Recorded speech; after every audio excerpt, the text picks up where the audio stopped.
गुरु भगवान की असीम अनुकंपा है कि इस यज्ञ की यात्रा शनै शनै बढ़ रही है और हम चौथे मुकाम पर पहुंच रहे हैं।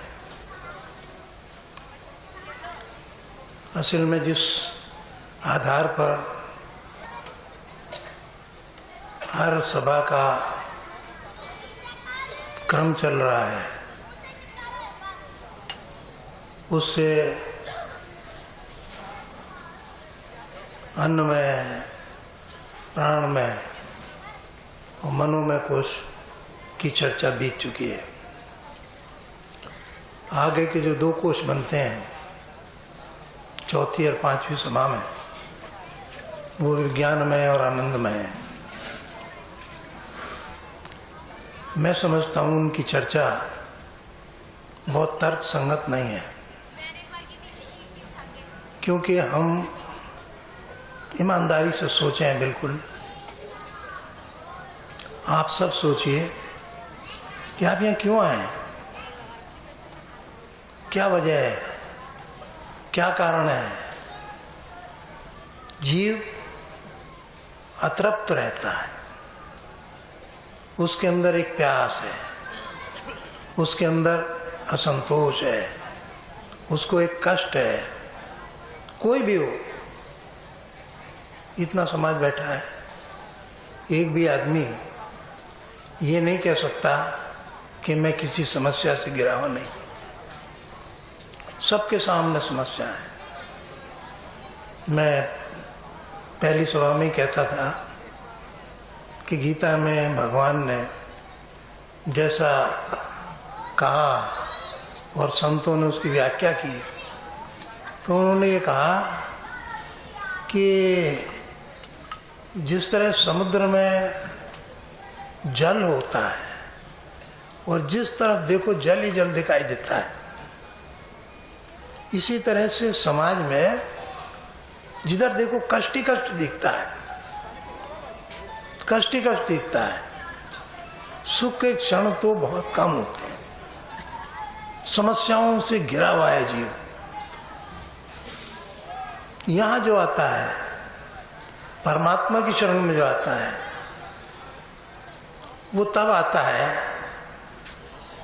कि जब संसार से उसे रास्ता नहीं मिलता। भौतिक सारा जितना भी तामझाम है, वो आदमी को सुविधा देता है, उससे कुछ सुख की अनुभूति होती है, लेकिन प्रसन्नता नहीं होती, शांति नहीं मिलती।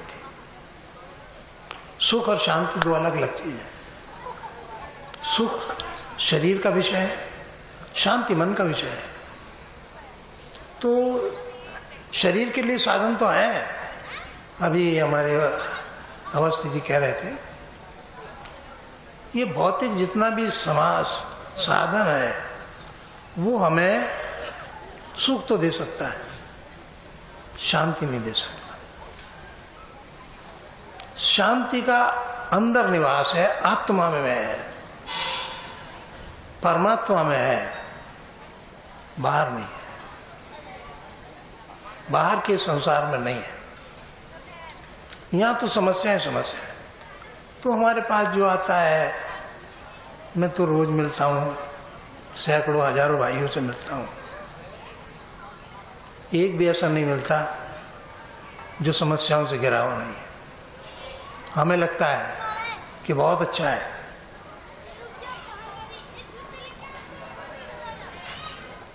धन भी है, संतान भी है, पैसा भी है, लेकिन दुख उससे ज्यादा है,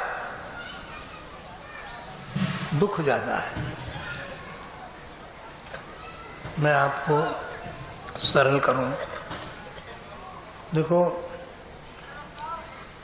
एक राजा था, राजा बहुत अच्छा था। एक समय आता है चलने का, तो बीमार हुआ, सारे राजवैद्य आए, देखा, ठीक नहीं हुआ। और जब सारे साधन थक जाते हैं, अपबल तब्बल बाहुबल चौथे बल है राम, है ना। चारों बल जब थकित भये तो हारे को हरिनाम। जब आदमी की सारी कोशिशें बेकार हो जाती तब परमात्मा याद आता है। कैंसर हो गया, आराम नहीं होता, मौत का परवाना आ गया, अब भागता है। पैसा भी है, साधन भी है, डॉक्टर भी है, दवा भी है, शांति नहीं है। ये भी पता है कि मृत्यु होनी है, शांति नहीं है। अभी हमारे बीच में एक बेटी बैठी है, उसको कैंसर बताया है। डॉक्टर ने कहा कि तुम्हारी उम्र 1-2 महीना से ज़्यादा नहीं है। वो इधर से जा रही थी, आश्रम पर रुक गई। परसों जब आई मेरे पास, जिस दिन मैं आया उस दिन ही आई वो पैर। मैंने कहा तू बेटी ठीक है?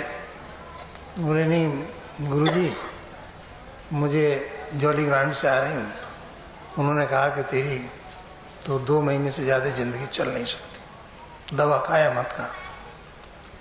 तो उन्हें पेन किलर दे दिया। तो मैंने सोचा कि मैं आश्रम चलती हूँ, महाराज जी की शरण में थोड़ा शांति मिलेगी। और मुझे ताज्जुब हुआ कि वो इतनी शांत है, इतनी शांत है कि उसे इतना लेश मात्र भी उस दिन से रह रही है, आराम से आ रही है, पूजा में बैठ रही है। न उसने कुछ कहा, न उसने कष्ट दूर करने को कहा, न उसने परिवार को कहा, न कुछ कहा। आदमी कष्ट में अपने कष्ट से नहीं होता। परिवार, हाय मेरा बेटा, हाय मेरा पोता, हाय पैसा, हाय ये फैक्ट्री, हाय ये कोठी, हाय ये कार, क्या होगा? मैं नहीं होगा तो क्या होगा? ऐसा सोचता है। पता नहीं है उसको कि इस सारे ड्रामे में जो प्रकृति का चल रहा है, तेरी कोई भूमिका थी, है ना। एक फिल्म देखते हो, उसमें हर एक की भूमिका होती है। उतने डायलॉग बोलेगा, उससे ज्यादा तो बोलेगा नहीं। उसका रोल ही इतना है, तेरा रोल भी इतना है, खत्म हो गया, छुट्टी हो गई। लेकिन वो जो दूसरे के रोल की चिंता कर रहा है, वो तो उसके हाथ में नहीं है। सुबह की सभा में मैं कह रहा था कि भगवान ने यही कहा, तुलसी के चिंतन में और गीता के चिंतन में एक फर्क आया। क्या आया? तुलसी ने कहा कि कर्म प्रधान विश्व रचना का, जो जस करे तो तिस्मल चाका, कि कर्म प्रधान है विश्व, जो जैसा करता है वैसा फल मिलेगा।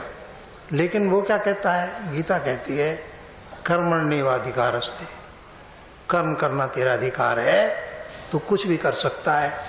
आज तुम्हारे पास धन है, आप उस धन को फेंक भी सकते हो, शराब भी पी सकते हो, जला भी सकते हो, बच्चों को भी दे सकते हो, कुछ भी कर सकते हो, और परमात्मा के मार्ग में भी लगा सकते हो। कुछ भी है, ऑप्शन है आपके पास, कर सकते हो। लेकिन उसका परिणाम क्या होगा वो तुम्हें पता नहीं। तुम भले ही पुण्य कर रहे हो, बहुत से पुण्यात्मा इतना दुख भोगते हैं।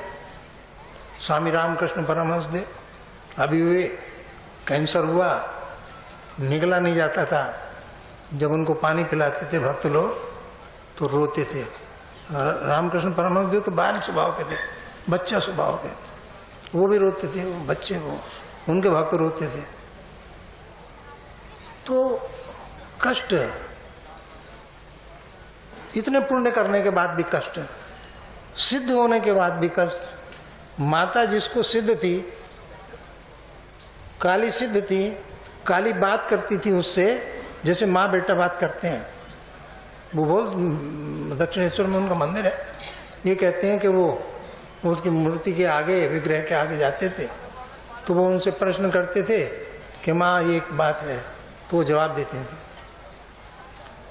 भक्तों ने कहा कि ऐसा है कि महाराज हमसे आपका कष्ट नहीं देखा जाता।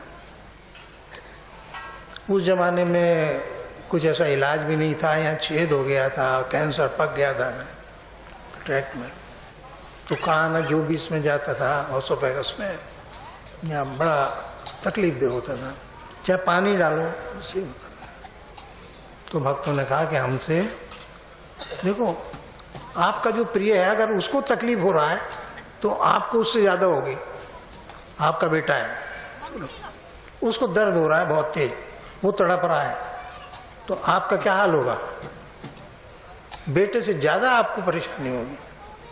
आपका दिमाग तो ये भागे क्या करूं, कौन डॉक्टर को पकड़ूं, कितना पैसा लगे, ठीक होना चाहिए। वो करेंगे तो आपका जितना कष्ट है आपके कारण नहीं, पुत्र के कारण हो गया। कारण कुछ और होते हैं, मोह शक्ति कारण बन गया। भगवान ने कहा कि तू जो कर्म करता है वो कर्म भी किस निमित्त करता है? तू सोच रहा है कि मैं अच्छा करता हूं कि बुरा करता हूं, तू अच्छा है या बुरा है, कैसे बने बात, कर्म को कैसे पकड़े? कर्म के पकड़ने का तरीका भाव है। उस राजा का इतना अच्छा शासन था, प्रजा प्रसन्न थी, राजा का अंत समय था, ठीक नहीं हो रहा था। तो जब आदमी पे कोई साधन नहीं रहता तो महात्माओं के पास भागते हैं, हाँ महाराज आप दुआ कर दो। मेरे पास बहुत लोग आते हैं, मेरे पास क्या धरा है, कुछ नहीं, फालतू की बात है। जिसको लाभ हो रहा है वो उसके श्रद्धा और विश्वास से हो रहा है, मेरे से नहीं हो रहा। एक आदमी को विश्वास नहीं है उसको कोई फायदा नहीं होगा, कोई फायदा नहीं होगा। जिसको विश्वास है उसको अपार फायदा हो सकता है। अभी हमारी बेटी बैठी है, इनकी सास थी, कई बार सुनाता हूं मैं ये प्रथा, कई बार उनको कैंसर हुआ, कैंसर इतना बड़ा पक गया, जाने का समय आ गया, सत्संग से जुड़ी, लेकिन उस महिला में कितना विश्वास था मैं आपको बता नहीं सकता। वो मुझसे कहने लगी कि महाराज मेरे पति की भी मृत्यु एक बीमारी में हुई, वो डॉक्टर थे, और वो इतनी भयंकर बीमारी है कि सारा शरीर सुकड़ जाता है, मांस खत्म हो जाता है, खाल हड्डियों से लग जाती है, आवाज जीभ ऐंठ जाती है, ऐसा आदमी हो जाता है प्रेत। और कोई भी कोई हुआ, एक लड़की को भी हुआ परिवार, उसको छोड़ दिया था, और एक लड़का, दो को।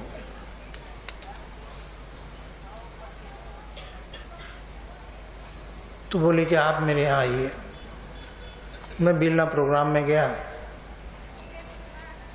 तो कुछ ऐसी परंपरा बन गई, कई लोग मुझे पकड़ के अपने घर ले जाते हैं। मैं तो नहीं समझता कि कोई खास इसमें फायदा है, जो फायदा है वहीं भी हो सकता है, लेकिन उनका एक भाव बना हुआ है। और एक और मुश्किल है कि अगर मैं इनके घर गया और इनके यहाँ नहीं गया तो ये पता है क्या कहेंगे, ये कहेंगे गुरु महाराज बेईमान है, पैसे के चक्कर में पड़ गया, पैसे वाले के यहाँ चला गया, मैं गरीब था मेरे घर तो गया नहीं। और बार बार ऐसा भी चेला मिल जाता है कि गुरुजी को पीछे छुटाना मुश्किल पड़ जा। मैं बंथरा में प्रोग्राम कर रहा था, सेंगर के यहाँ। तो बिधूना के एक सज्जन आ गए, आखिरी मीटिंग थी, बोले कि साहब मेरी पत्नी तो मरणासन है, वो आपके दर्शन करना चाहती है, मैं क्या करूं? 2 मिनट को आप मेरे घर चले चलिए, 2 मिनट। शाम को फिरोजाबाद में मेरा प्रोग्राम था, बड़ा प्रोग्राम था। मैंने कहा यार इनके पास साधन कोई नहीं जुड़ा, ट्रैक्टर से जा रहे थे, बंथरा से, वहाँ से बिधूना से, ट्रैक्टर से फिरोजाबाद। चलो भाई, तो अब मैं तो मना कर नहीं सकता, मुझे पता है कि ये दूसरी बात यही कहेगा कि आप पैसे वालों के यहाँ जाते हैं, गरीबों के नहीं जाते। मैं आऊँगा, चल 2 मिनट की बात है तेरी मेरी, तो ठीक है।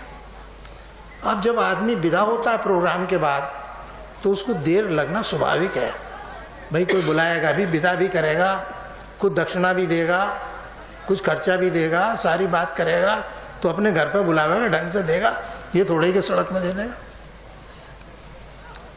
उसकी इच्छा भी पूर्ति करनी पड़ती है। वो टाइम बीत गया, वो 10 बजे का टाइम बज गया 12, फिरोजाबाद पहुंचने का टाइम था, तो बड़ा गड़बड़ हो गया। कैसे हो भाई? मैंने कहा भाई चल चल चल दिए।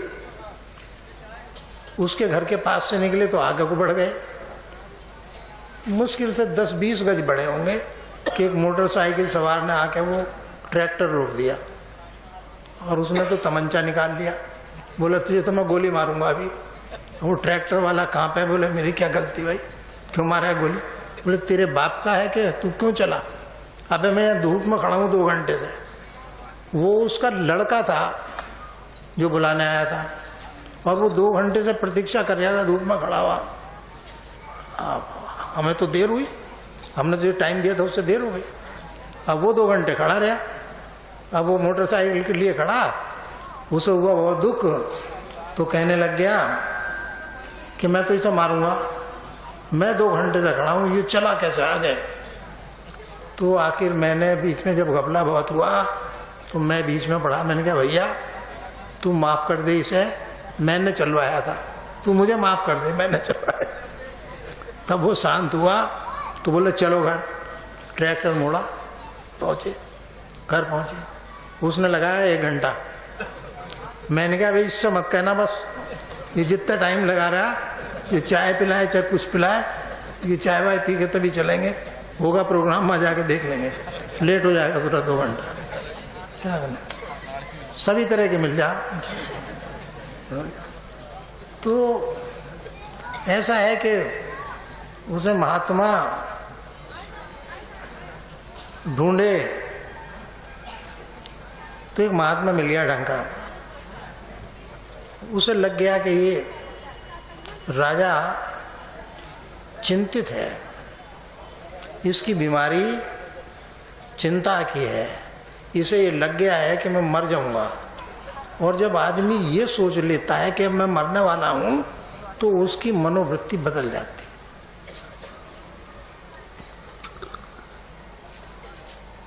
उसने कहा कि ऐसा करो राजा, किसी एक ऐसे आदमी का, तुम्हारे राज्य में सब संपन्न है, किसी एक ऐसे आदमी की कमीज मांग लो एक पहनने को, कि जिसे कोई कष्ट नहीं हो, कोई समस्या नहीं हो, कोई दुख नहीं हो, उसकी मांग लो कमीज, और ये मेरी गारंटी है कि तुम उसी दिन ठीक हो जाओगे, उसी दिन, दूसरा दिन नहीं लगेगा।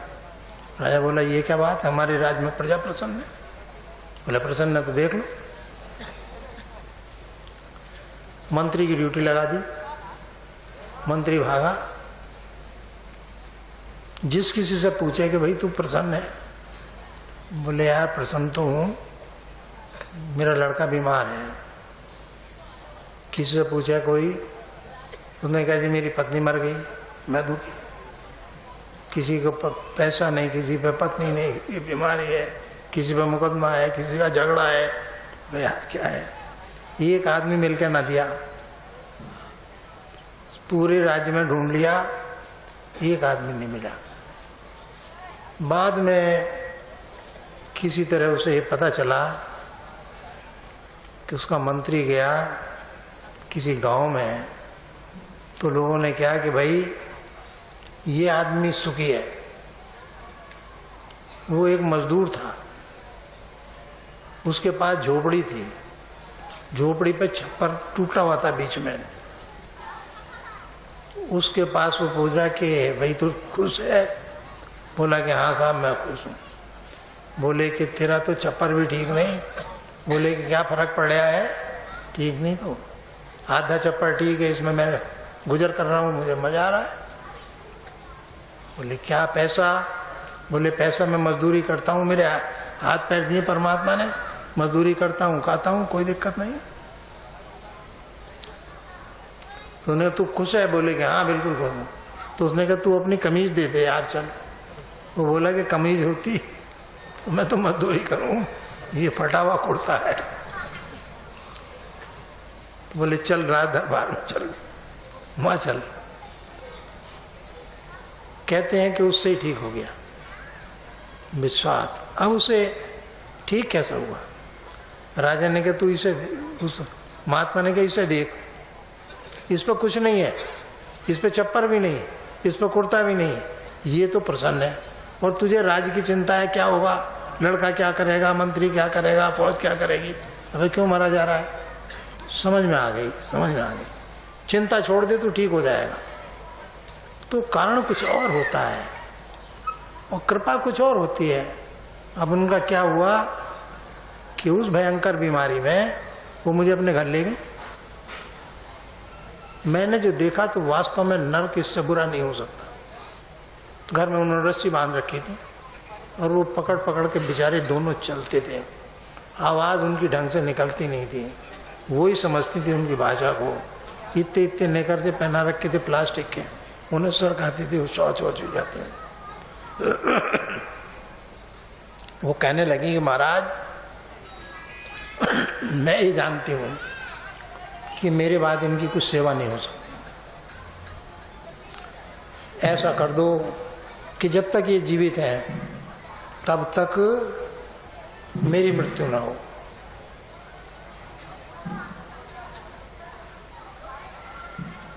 अब कैसे गारंटी करी जाए? तो मुझे भी इतनी दया आई कि कह नहीं सकता कि किस तरह ये माँ का ही हृदय था जो सेवा कर रही थी, दूसरा नहीं रह सकता। तो वो बृहस्पति को आने लग गई और ताजुब ये होगा उनका कैंसर दबने लगा, दब गया और दब के यहाँ हो गया था, मुंह पर दब गया और दब के बिल्कुल नॉर्मल हो गया। ये पता ही नहीं था कैंसर हुआ इसको, ये भी पता नहीं कि फुंसी भी निकली यहाँ, बिल्कुल जस्ट नॉर्मल। और बोली मैं ठीक हो गई, ठीक हो गई, बड़ी कृपा हो गई, ठीक हो गई। अब वो बच्चे प्रसाद भेजते थे वहाँ से हर बृहस्पति को कि प्रसाद लगा दो, प्रसाद लगा देते थे। वो प्रसाद खामे थे, करते करते क्या हुआ, उनमें से एक की मृत्यु हुई, फिर दूसरे की हुई। 2-3 साल लग गए इसमें, 2-3 साल तक नॉर्मल नहीं, नॉर्मल नहीं। जब दूसरे की भी मृत्यु हो गई, उसके 15 दिन बाद उनके फिर शुरू हो गया, फिर कैंसर बढ़ना शुरू हो गया। देखिए 3 साल तक साइलेंट हो गया, 3 साल बाद फिर उभरा। तो बोले कि महाराज मेरे फिर हो गया। मैं तुम्हारा वादा था कि जब तक ये जीवित है तब तक ना हो। तो बोले हाँ महाराज अब मैं जल्दी जल्दी करूँगी। अब उन्होंने कहा कि मैं अपनी पोते की शादी करूँगी, एक प्रोग्राम करूँगी।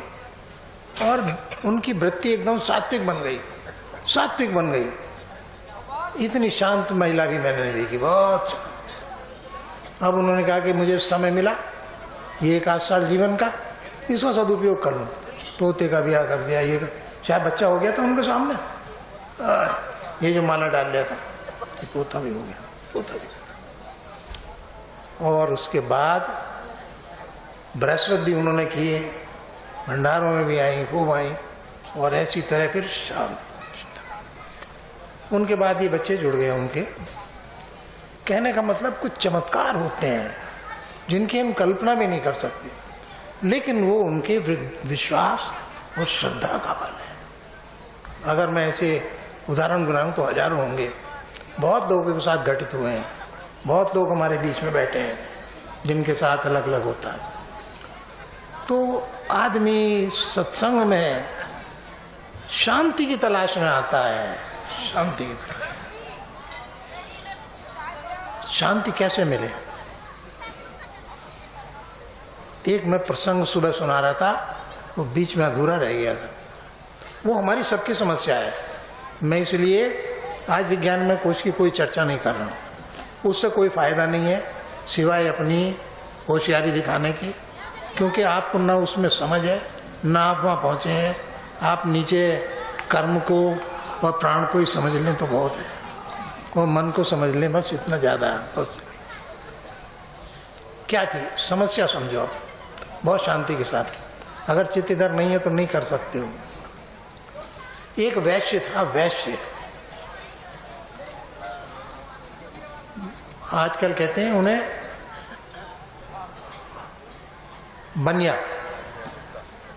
उसका काम था दुकान करना।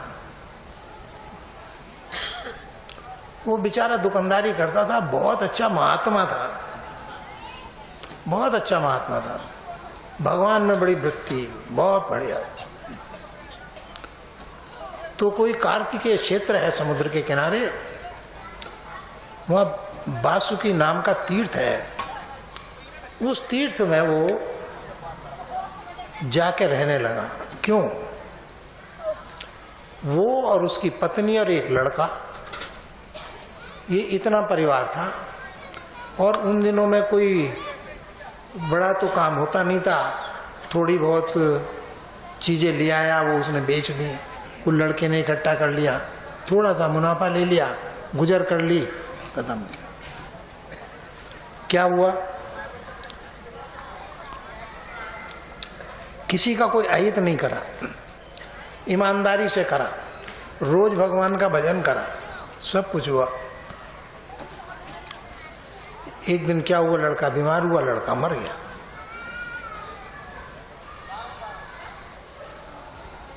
बहुत दुख हुआ।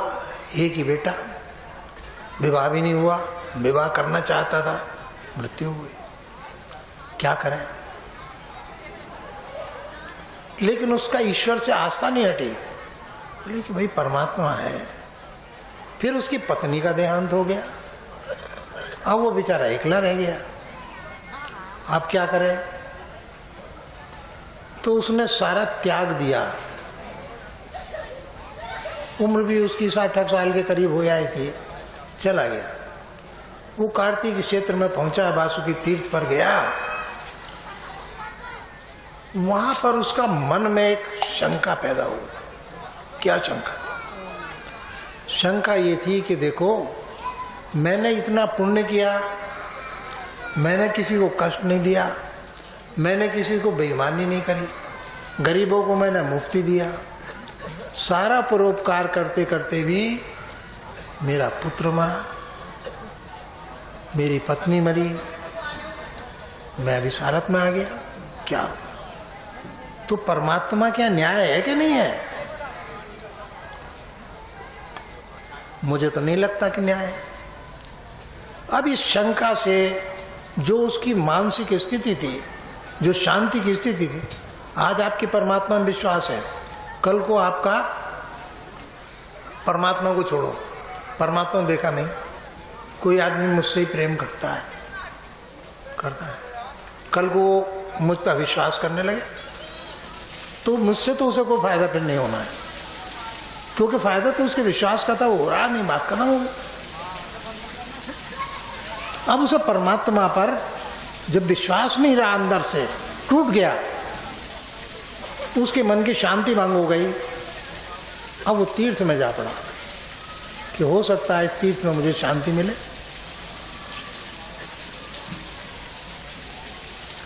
एक कथा मैंने इसके साथ साथ कही थी। महर्षि मैत्रेय का जो जन्म हुआ है, वो पहले किसी जन्म में कीड़ा था, कीड़ा, और कीड़ा सड़क के पार कर रहा था। द्वापर में महाभारत हो चुका था, वेद व्यास के ज़माने की बात है, किसी पुराण में पढ़ रहा था मैं। पुराण का नाम तो ध्यान नहीं रहा। तो उसको ये लगा वेद व्यास को कि ये कीड़ा भाग रहा है जोर जोर। तो वेद व्यास उससे बोले कि भाई तू क्यों भाग रहा है? अरे तेरी तो इतनी नीची होनी है, कीड़ा है, तुझे अपने जीवन की इतनी फिक्र है, क्यों भाग रहा है? तो उन्हें महाराज तुम्हें पता नहीं है, हर जीव को अपने जीवन से मोह होता है। मुझे है तो क्या बात है, मैं कीड़ा हूं तो क्या बात है। अब वेद व्यास को भी सब जीव जंतुओं की भाषा आती थी, वो समझते थे। उन्होंने उससे कहा कि देख, अगर तू मेरा कहना माने तो तेरी इस जीवन से मैं छुटकारा करा दूं। तो बोले कि हाँ महाराज करा दीजिए। तो उसने कहा मुझे एक गाड़ी की आवाज़ आ रही है, वो इसी रास्ते पे आ रही है, अब मैं भाग के अगर तेज नहीं गया तो गाड़ी तो मुझे कुचल देगी। उनका तू भाग मत, ऐसे। उन्हें ठीक है महाराज, मुझे पता है आप सिद्ध आदमी हैं, संत हैं, महर्षि वेदव्यास हैं, आप जो कहोगे मैं मानूंगा, बात माननी चाहिए महात्माओं की, आप बेफिक्री से बताइए क्या करूं। बोले तू कुछ मत कर पड़ा रहे। बोले मैं तुझे हर जन्म में तेरा साथ दूंगा, तेरी मुक्ति कराऊंगा, ये मेरा जिम्मा है।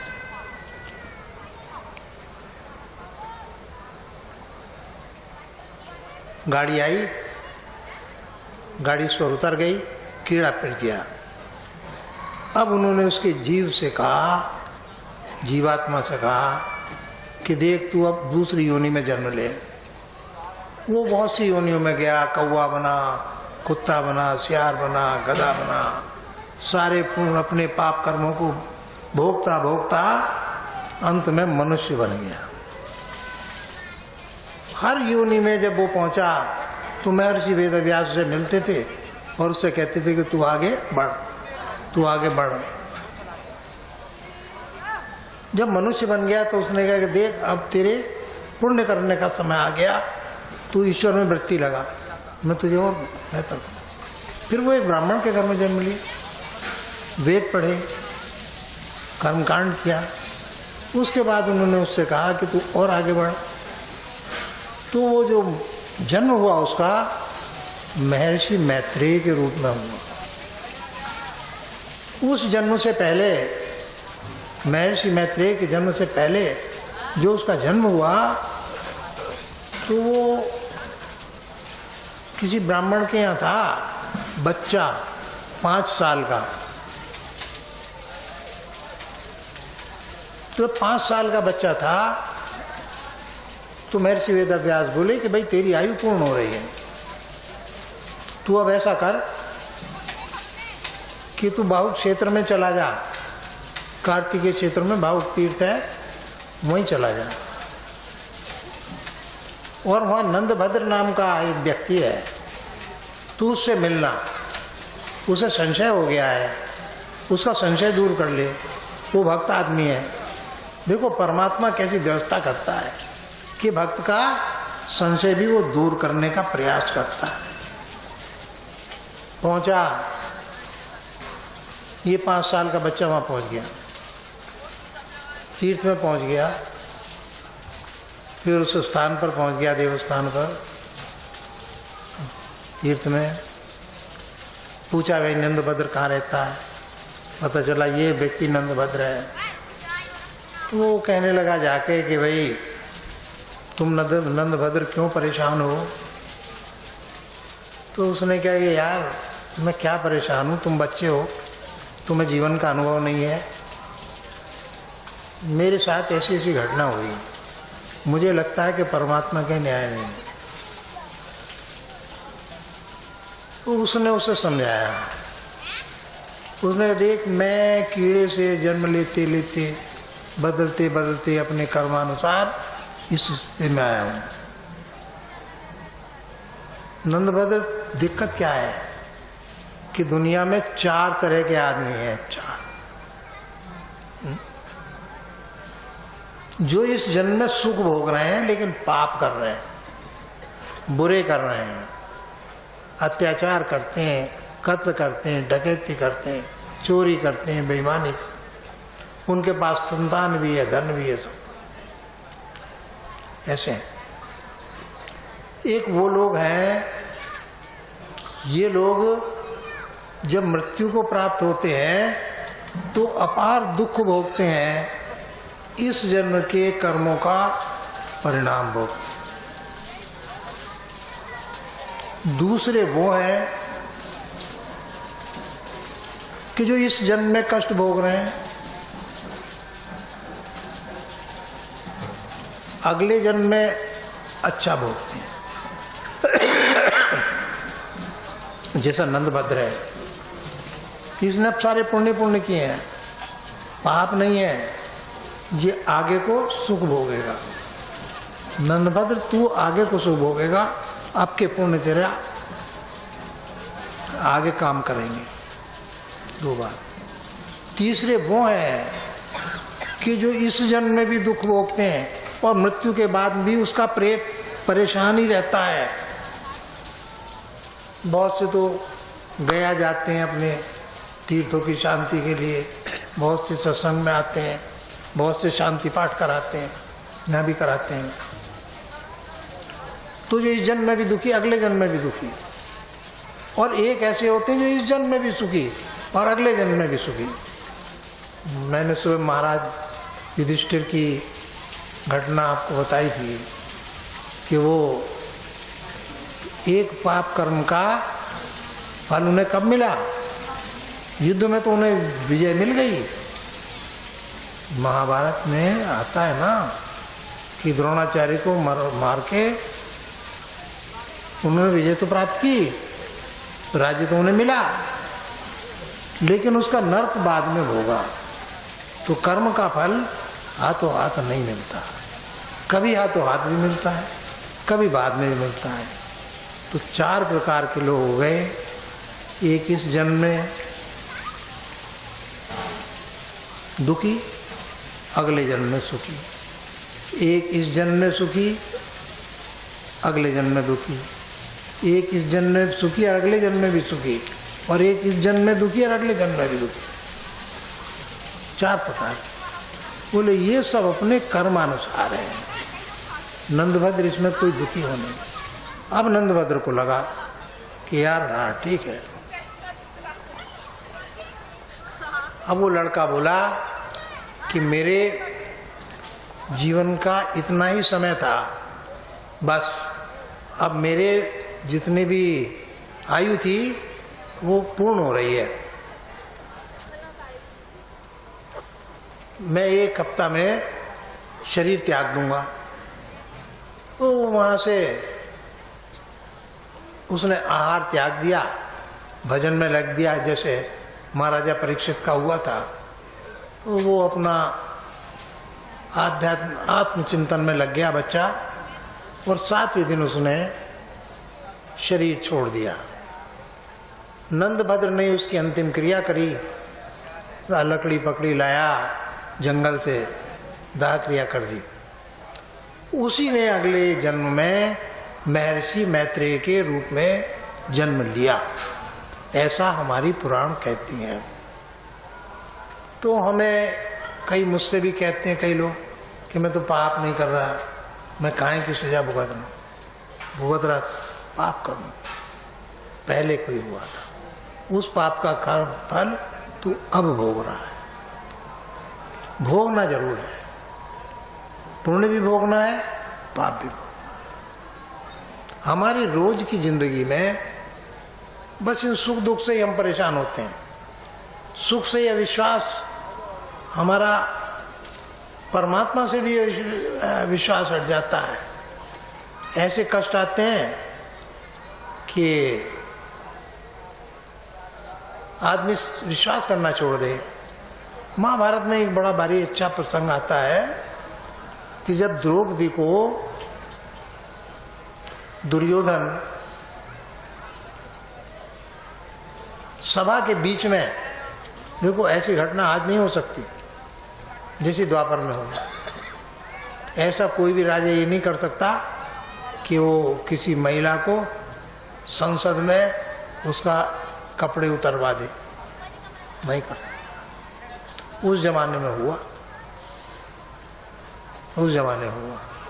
भीष्म जैसे आदमी थे, द्रोणाचार्य जैसे आदमी थे, युधिष्ठिर जैसा धर्मराज था, कर्ण था, सारे थे। उनके बीच में ये घटना घट रही थी, तो उसका चीरहरण होता दिखाते हैं लोग। ये कहते हैं कि भगवान उसको भोजन कर रहे थे,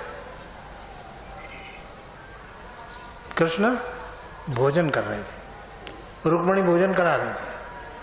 अचानक उनका मुंह लाल हो गया और क्रोध से उनकी आंखें तमतमाने लगे। रुक्मिणी बोली कि महाराज, क्या भोजन में कुछ ऐसी त्रुटि हो गई है या कोई चीज ऐसी तीखी है कि आपको इतना चेहरा लाल हो गया और आपके ऐसा लग रहा है कि बड़े क्रोध में है, क्या बात है? तो भगवान कृष्ण बोले कि रुक्मिणी, बात ये नहीं है, तुम गलत सोच रही हो। खाना ठीक है, एक दिक्कत क्या है कि मेरा भक्त परेशानी में है और उसकी परेशानी में वो मुझे याद करता है। अब मैं बड़ा दुखी हूं, क्या करूं? तो रुक्मिणी बोली कि महाराज, जब आपको पता है कि आपका भक्त है और कष्ट में है और आप समर्थ हैं कि उसे ठीक कर सकते हैं, तो क्यों नहीं कर रहे? मैं विश्वास की बात कर रहा हूं। महाभारत में वेदव्यास का बोल है। वेदव्यास कहते हैं कि भगवान ने कहा कि अभी उसे कुछ और भरोसा है, जब पूरा भरोसा मुझ पे कर लेगी, उसका पूरा भरोसा मुझ पर हो जाएगा, तब मैं मदद करूंगा। द्रौपदी ने अपने दांतों से जब किसी तरह नहीं उसे रोक पाई, तो दांतों से साड़ी का पल्ला दबा लिया कि किसी तरह से इज्जत तो बचे। पूरा प्रयास करता, पूरी प्रयास कर रहे थे। तो उन्हें ये लगा कि कृष्ण बोले कि अभी इसे भरोसा है किसी और का, मेरे पर नहीं है। अगर मेरे पर किया होता तो मैं करता। एक झटका दुशासन ने दिया, मुंह से उसकी साड़ी का पल्ला खींच दिया। पल्ला खिसका, अब वो चिल्लाई नहीं, और जैसे ही उसकी चीख निकली तो वो भगवान तक पहुंच गई। उन्होंने फौरन उस साड़ी का बढ़ना शुरू हो गया। ये बहुत से कैलेंडरों में दिखाते हैं कि ऊपर से साड़ी आ रही है। इतनी बात तो जरूर है कि जब परमात्मा पर पूरे विश्वास के साथ आदमी निर्भर करता है तो मदद करता है, मदद करता है। जब तक हमारा बल चलता है तब तक वो मदद नहीं होती।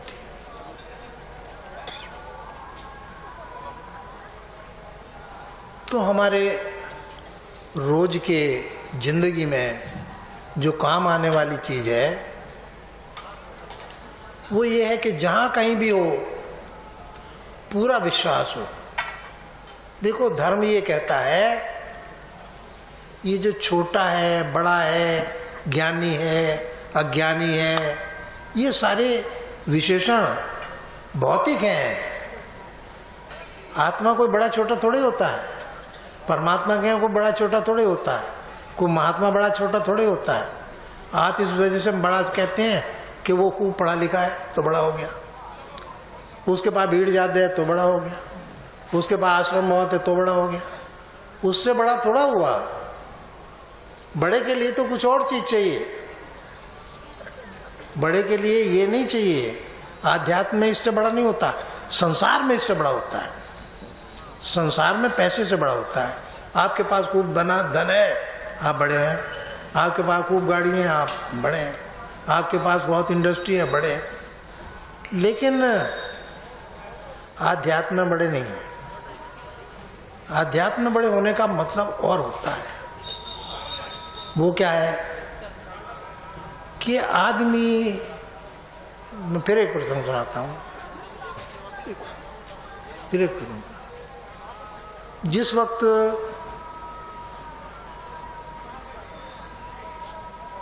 पार्वती तप करती थी भगवान शिव से विवाह करने के, भगवान ब्रह्मा ने उन्हें बताया था कि भाई तुम्हें तप करो, भगवान शिव प्राप्त होंगे, पति रूप में प्राप्त होंगे। वो तप करती थी। बहुत समय बीत गया, सप्त ऋषि आए उनकी परीक्षा लेने। उन्होंने कहा कि अरे तुम कहाँ चक्कर में पड़ गई, वो तो शमशान में रहता है, अघोरी है, गले में कपाल की माला डालता है, सिर पे सांप है, किसके चक्कर में पड़ गई? छोड़ो, इतने सुंदर सुंदर देवता हैं, किसी और से विवाह कर लो। तो उन्होंने मना कर दिया कि तुम मुझे ये सलाह मत दो, जो मैंने निर्णय कर लिया, मुझे जाना हो शिव के ही पास है।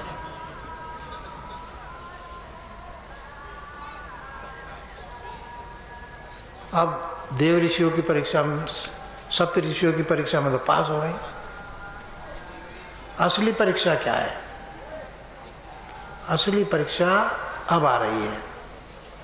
वो आई है कि वहाँ जहाँ तप करती थी पास में एक छोटा तालाब था। तालाब में एक मगर ने एक बच्चे को पकड़ लिया और वो बच्चा कह रहा था बचाओ बचाओ बचाओ।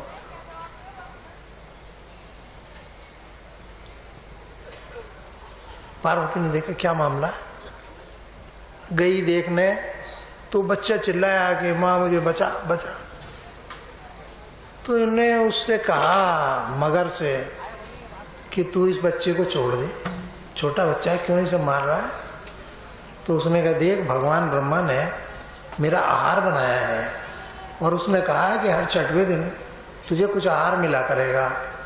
तो ये आहार आज आ गया मेरे पास, तो मैं इसे खाऊंगा। बच्चा है कि बूढ़ा है कि जवान है कि आदमी है कि गधा है, इस बात से मुझे क्या लेना देना है, मेरा आहार है। तो बोला कि फिर कैसे बने, इसको कैसे छोड़ेगा, तू मुझे खा ले। बोले नहीं, ये तो मेरे पास आहार आ गया, मैं तो इसे खाऊंगा। तो कैसे छोड़ेगा, तू किसी तरह से छोड़ दे। बोला ठीक है, तैने जितना अब तक पुण्य किया है, अब तक जितना तप किया है, वो सारे तप का पुण्य तू मुझे दे दे, तो मैं इसे छोड़ दूं। पुण्य दिया लिया जाता है, आज भी दिया जाता है। कैसे? ये महामृत्युंजय का पाठ कराते हैं, 1.25 लाख का, 51,000 का, कितना। तो वो ब्राह्मण बैठ के करता है और ये वो है ना जजमान, वो पैसे दे दे कि पंडित जी वो पाठ करा दो। अब वो थोड़ी कर रहा, कर दो पंडित रहा, तो वो पुण्य दान हो गया। वो खा रहा है उसका, तो उसका चिल्ला रहा है, उसे क्या मतलब है, उसे तो करना ही है पाठ। तो पुण्य पहले भी दान होता, तब भी होता है, आज भी लोग करते हैं। अरे खिलाते हैं किस वजह से? पुण्य के लिए तो करते हैं। तो उसने ये पुण्य मुझे दे दे। अब उस पुण्य के बल से तो शिव प्राप्त होने थे, उसकी तपस्या का मतलब ही क्या रह गया? अब देखो करुणा का भाव, करुणा, करुणा, परमात्मा के गुणों में एक करुणा है, करुणा, करुणा जाग पड़ी। उसने कहा वो होगा विवाह हुआ, पहले इसे छोड़ दे तू, मैं तुझे सारे पुण्य दे रही हूँ, सारे पुण्य तुझे दिए। उसने ठीक है, तेने पुण्य दे दिए, मैंने इसे छोड़ दिया। उन्हें छोड़ दिया बच्चा, बच्चा अलग खड़ा हुआ। वो मगर जल से निकला तो भगवान शिव के रूप में खड़ा हो गया, तेजस्वी हो गया। पार्वती के पुण्य से दीप्यमान हो गए। तो उन्होंने कहा कि पार्वती तू पास, मैंने तो ये स्वीकार किया, बात खत्म हो गई। तो ये पुण्य आदमी के अंदर परिवर्तन आना चाहिए, करुणा आनी चाहिए, प्रेम आना चाहिए, त्याग आना चाहिए, ईर्ष्या द्वेष छूटना चाहिए, किसी को काम का नुकसान पहुंचाना, झगड़े करना, चोरी डकैती सब गलत। इन कामों को छोड़े तब इधर उसके अंदर में परिवर्तन आ जाए, फिर देखो कितनी शांति आती है। सत्संग का चलने का मतलब पहले अपने अंदर में परिवर्तन आना। पुनर्जन्म होता है, पुनर्जन्म। द्विज कहते हैं ना, द्विज का मतलब समझते हैं? द्विज का मतलब है दूसरा जन्म वाला। एक जन्म तो माँ के गर्भ से है और एक होता है परिवर्तन जब आदमी उस मार्ग पर चल पड़ता है तो उसके अंदर पूरा परिवर्तन आने लगता है। एक दिन में नहीं आएगा, 10 साल में आएगा। उसको महर्षि मैत्रेय को जन्म लेते लेते कीड़े से और वहां तक 500 जन्म लेने पड़े, यात्रा पूरी हो गई। हम भी अच्छे कर्म करेंगे तो हमारी यात्रा भी आगे बढ़ेगी। हम तो यात्रा में हैं, हमसे भी गलती होती, हमसे भी पाप बनते हैं, हमसे भी पुण्य होता होगा। पाप और पुण्य का कोई फर्क नहीं पड़ता, लेकिन यात्रा बढ़नी चाहिए, ये गुण आने चाहिए। ठीक है, अब हम बात को विराम देते हैं। कल सुबह को थोड़ा सा आगे की चर्चा करेंगे। चौथी सभा के हिसाब से कल सुबह लेंगे। अब थोड़ी देर अभ्यास कर लें जो गुरु महाराज ने बताया। देखो ये अभ्यास तो बहुत छोटा है, लेकिन ध्यान योग में 5 स्तंभ हैं। 5 स्तंभ कौन से हैं? एकाग्रता है, एकाग्रता। इस वक्त हमारा मन अनेकाग्र है, बहुत तरफ भाग रहा है, एक तरफ आना है, उसके लिए प्रयास होना है। दूसरा, परिमितता होनी चाहिए, अनाप शनाप खर्च नहीं करना चाहिए, है ना। जितनी आवश्यकता हो उतनी चीज अपने पास होना चाहिए। मान लो मुझे जाड़ा लगता है, बंडी की जरूरत है, तो मैं 1-2 रख लूंगा, खत्म। अगर मैं 100 बंडी बनाऊं तो 50 बनाऊं तो वो समाज का कोई और लेता, उसका हिस्सा मैं मार रहा हूं। अपनी आवश्यकताओं से अधिक को हमारा धर्म निषेध करता है, परिमितता। तीसरा चीज है शुभ दृष्टि। हर एक के लिए कल्याण की बात सोचो, इसका लाभ हो भाई। कोई बीमार है, ठीक हो जाए। अब हमारे पास कोई बीमार आता है तो हम अमित के पास भेज दें कि भाई चलो चले जाओ वहाँ, पहले फोर्टिस में तो वहाँ चले जाओ, अब साई में वहाँ चले जाओ, जो भी आएगा। क्यों भेजते हैं?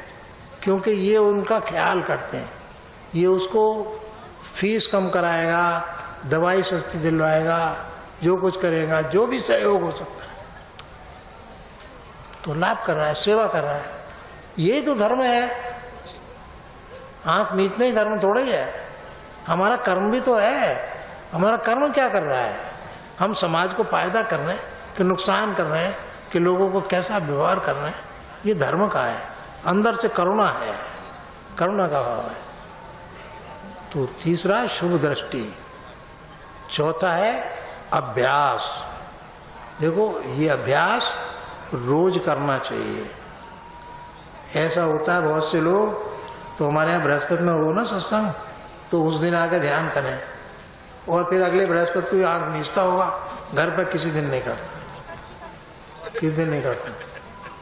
मैं सबसे एक बात कहता हूँ कि जो सत्संग से कहता है कि हम जुड़े हुए हैं, उसे रोज अपने घर पे परिवार को बैठाना चाहिए। उसका क्या फायदा होगा? शाम के वक्त बैठाओ सबको। शराब नहीं पी सकता, शाम को ही पीने जाते थे लोग हट्टी पे जाके। किसी पार्टी में नहीं जा सकता, कहाँ जाएगा? शाम को तुमने पूजा में बैठा लिया, भजन करेगा क्या पार्टी बाजी करेगा? तुमने आरती करी, दीपक जलाया, ध्यान करा, 1 आध घंटा बैठे तो सात्विक वृत्ति हो जाएगी, फिर खुरापात नहीं कर सकता, ये हमारी गारंटी है। जो वाकई में पूजा में बैठेगा तो वृत्ति एकाग्र होगी।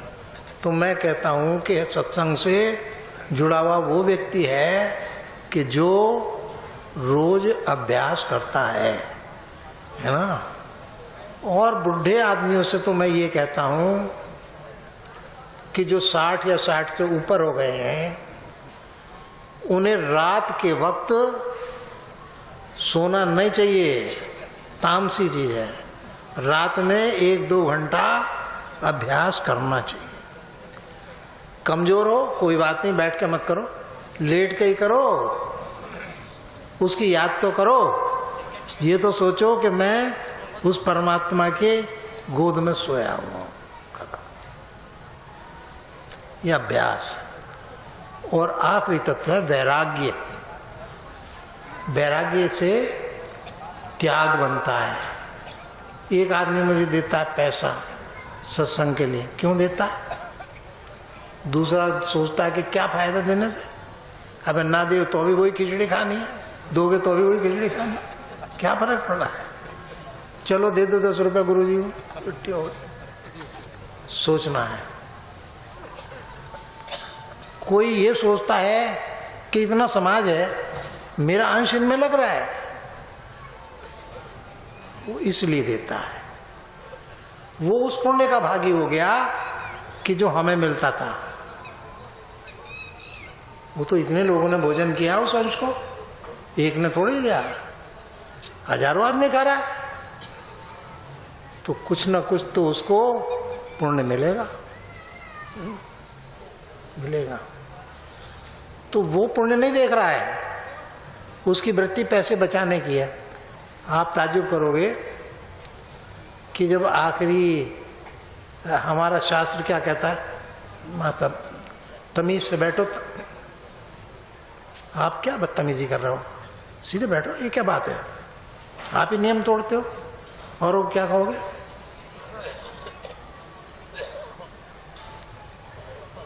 ऐसा है कि हम वैराग्य में आप किसी को 1 पैसा भी नहीं दे सकते बगैर वैराग्य के।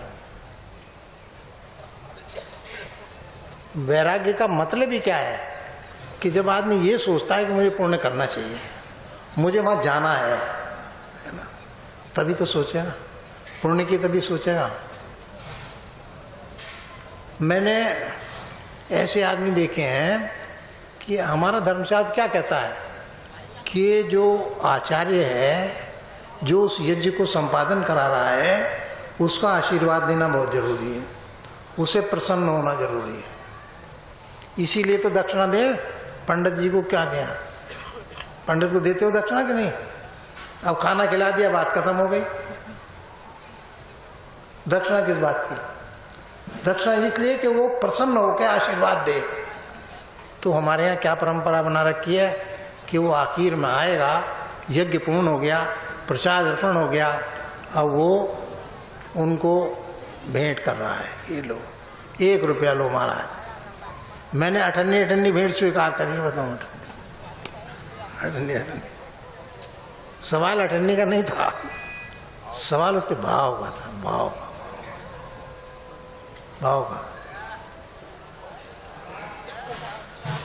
एक लड़का आया मेरे पास, बहुत मेरे ख्याल से 70 के करीब की बात है। उस वक़्त पैसे की कीमत थी, तो उसने मुझे अठन्नी दी। तो मैंने कहा तू इधर को रुक जा।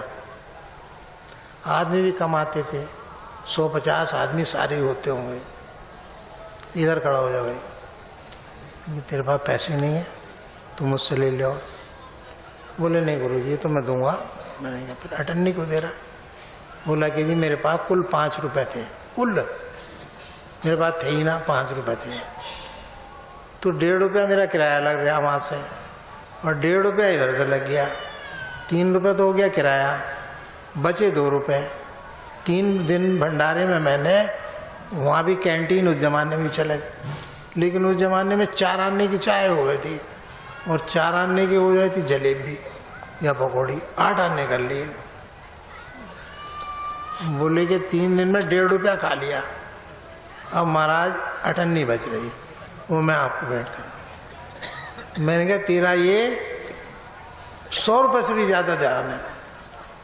मैंने स्वीकार करा फिर उसका नाम। कुछ लोग क्या देखते रहते हैं कि भीड़ होगी तो वो पैर छूने नहीं आएगा, लाइन में से उधर को निकल रहा है, आएगा ही नहीं, पहला तो उधर को भाग जाए। वो सोचता है क्या यार, खाओ खाना छोड़ो। हर आदमी की मनोवृत्ति अलग है, जितने यहाँ बैठे सबकी मनोवृत्ति अलग है, एक सी नहीं है। कुछ की दान की है, कुछ की नहीं है, कुछ चोरी की दृष्टि से आवे, वो चप्पल ही चुरा कर उठा ले जाएगा, किसी के पैसे याद लग जाए। आज तो मेरे पास किसी ने कुछ पैसे किसी के गिरे हैं वहाँ मंदिर में, अगर वो मुझे बता दे कि इतने रुपए हैं तो मैं उसको दे दूंगा, बता देना भी आके। कुछ ऐसे होते हैं कि परवाह नहीं करते। एक वक्त ने तो क्या करा, एक अंगूठी गिर गई किसी की, ढोलक बजाते हुए। किसकी गिरी थी? तेरी। तो उसने उठा के मुझे दे दी, ये ढोलक वाले गिर गई थी। तो सवाल ये है कि सभी तरह के लोग हैं, सभी तरह के, तो आशीर्वाद लेने के लिए ये दान करते हैं, आशीर्वाद लेते हैं। ये थे ब्रह्मा। तो हमारे यहाँ तो कोई कंपलसरी है नहीं, हमारे यहाँ तो आओ तो ठीक, नहीं आओ तो ठीक, दो तो ठीक, ना दो तो ठीक। गुरु महाराज चला रहे हैं, हम तो चला नहीं रहे, न तुम चला रहे ना हम चला रहे, वो चला रहे। जिसका अंश लगवाना है, बहुत बढ़िया चल रहा है, बहुत बढ़िया। मैं तो इन विधुना वालों से भी शुरू में जाके मैंने ये कहा कि भाई सबकी खुली दावत कर दो, खाना खाने तो आ जाओ, मत आओ सत्संग, खाना खाना आ जाओ, आओ। तो खूब अब पूरी बनती हैं, खूब आते हैं हजारों।